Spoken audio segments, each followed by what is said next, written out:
In the beginning of the movie, we are shown a woman and a man on a date by the pool. Based on their conversation, we learn that they are both lifeguards at the park, and their names are Cindy and Brad. After their shifts end, instead of going home they linger around the premises to spend time together and cozy up on top of the waterslide. Not long after, a figure carrying a machete comes up to them and brutally murders the two. Some time later, the 2018 graduating class of Valley Hills High School are planning to hold their graduation event.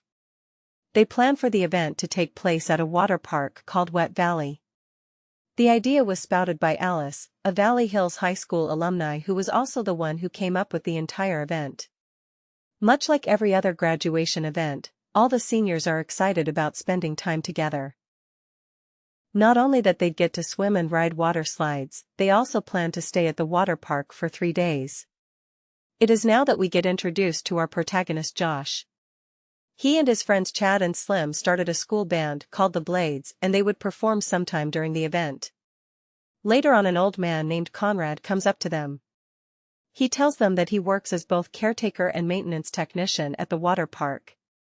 Despite having worked there for 35 years, he is still up and kicking. Several hours later, Josh, who is in the midst of practicing with his friends, happens upon Kim, who apparently is Josh's ex who now works as a lifeguard. The small talk shared between Josh and Kim appears to render Kim's current boyfriend Tommy jealous. Well, if you think about it, it pretty much makes sense why he would feel that way given the way his girlfriend came at her ex.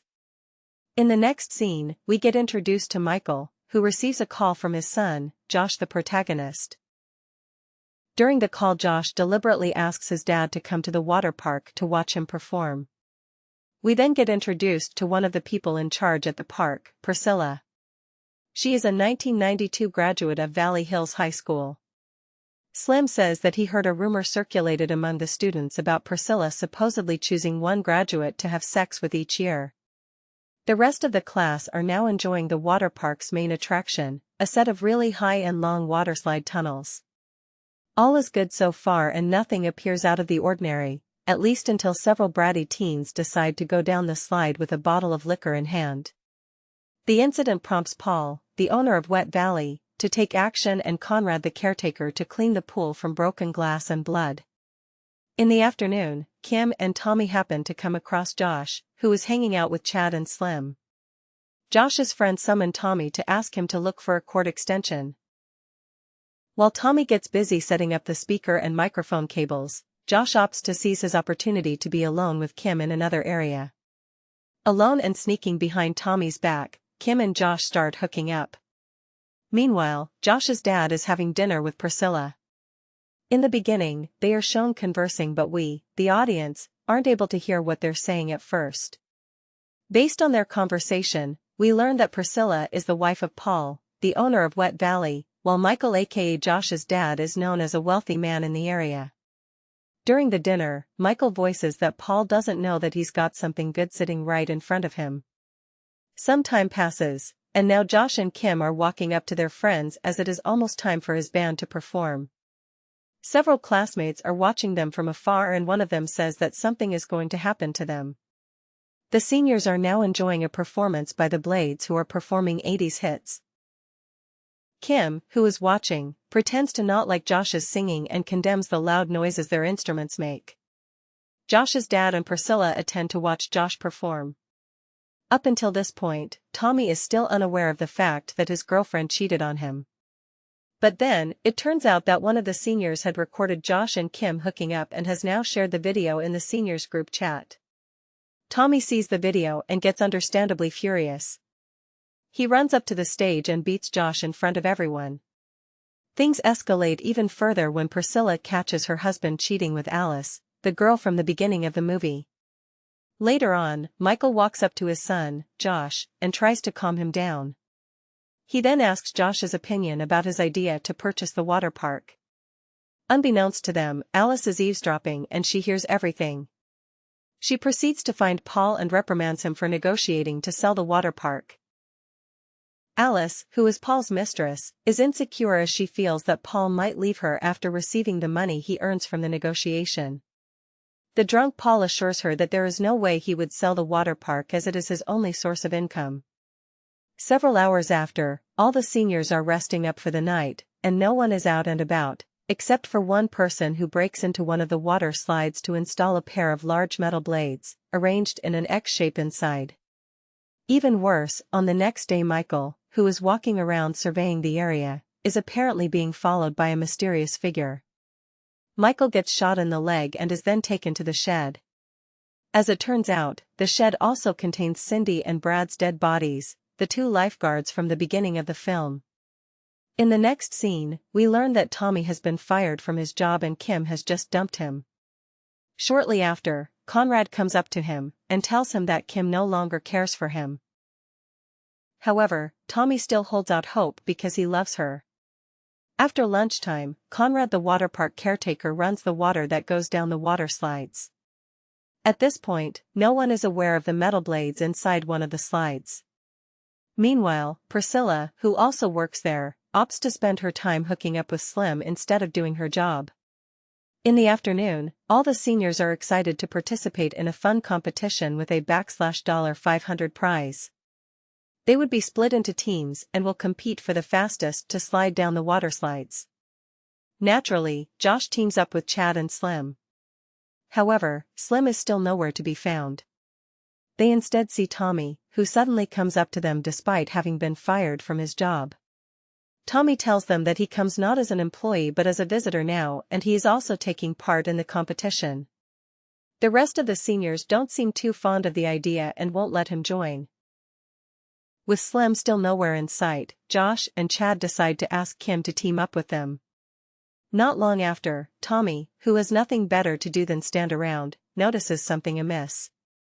He takes note of a trail of water leaking out of one of the slides. He also finds remnants of the water slide's material, meaning someone has poked holes in the slide. While all the seniors are lining up to get to the top of the slides, Conrad is chilling by the pool waiting for the competition to start. While this is going on, Tommy, now convinced that one of the slides has been tampered with, begins trying to discourage everyone from going down the slides. Unfortunately, the seniors brush him off as they already think of him as a party pooper for what he did the other night. In mere minutes, the competition is about to begin by the event organizers and the pool caretakers. To ensure everything would go well, Priscilla communicates with Conrad, who is guarding below. Of course, neither are aware of the blades installed inside one of the slides. Tommy is relentless. He still tries to inform Paul and Priscilla that everyone's in danger. Unfortunately, nobody believes him, and the competition commences. One of the annoyed seniors even pushes Tommy down the slide. At the same time, 3 girls are going down the same slide and, as expected, they are instantly mutilated by the blades. Below, the water coming out of slide number 3 has turned red, followed by mutilated limbs sliding down. The rest of the visitors shriek in horror, while Conrad sprains his ankle rushing down from his lifeguard seat. Meanwhile, Tommy, who was pushed down the slide earlier, has now almost reached the metal blades. He has no choice but to cross his fingers and hope nobody else slides down after him. At the same time, Conrad immediately tells Priscilla to stop the competition. And just so happens their walkie-talkies are not working properly. Hence, Priscilla remains blissfully unaware of the chaos below and instead invites Paul to slide down. Paul takes the doomed slide number 3. Josh now rushes upstairs and asks everyone to stop going down the slides. Paul, who is in the midst of going down the slide, proceeds to try to keep from sliding further. Meanwhile, the 2 senior girls and Tommy, who are already crammed into the blades, get pushed down further and die. Nobody certainly expects that all this fun and games would turn this bloody. Amidst the panic, Conrad asks Chad and Kim to shut down the water pumps in the shed. But upon entering the shed they stumble upon the dead bodies of Josh's father Michael along with the 2 lifeguards. Back to the slides, Paul can no longer hold on due to the rapid rush of water. He slides down and falls victim to the horrific blades as well.